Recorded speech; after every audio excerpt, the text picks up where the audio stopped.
জয় যিশু। আজকে আমি তোমাদের সামনে প্রভু যীশু খ্রিস্টের জন্মের বিষয়ে কিছু কথা আলোচনা করব। মথি তার 1 অধ্যায় 18 থেকে 25 পদে লেখা আছে যে দাউদ সন্তান যোসেফের সঙ্গে প্রভু যীশুর মা মরিয়মের বিয়ে ঠিক হয়েছিল, কিন্তু তাদের বিয়ের ঠিক পূর্বেই পবিত্র আত্মার শক্তিতে মা মরিয়ম গর্ভবতী হয়ে পড়েন।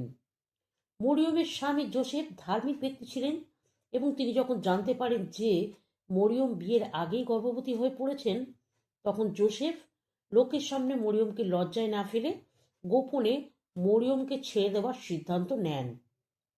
যখন যোসেফ এইসব কথা চিন্তা করছেন, ঠিক সেই সময় প্রভুর এক দূত স্বপ্নে যোসেফকে দেখা দিয়ে বলেন, দাউদের বংশধর যোসেফ, তুমি মরিয়মকে বিয়ে করতে ভয় করো না, কারণ তার গর্ভে যা জন্মেছে তা পবিত্র আত্মার শক্তিতেই জন্ম নিয়েছে।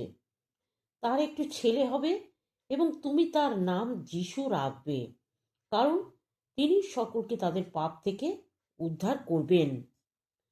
প্রভুর দূত যোসেফকে যেমন আদেশ দিয়েছিলেন ঠিক সেইভাবেই তিনি মরিয়মকে বিয়ে করলেন। পরে যখন মরিয়ম পুত্র সন্তান জন্ম দেন, তখন যোসেফ প্রভুর কথা মতো সেই সন্তানের নাম রাখলেন যিশু। আমেন।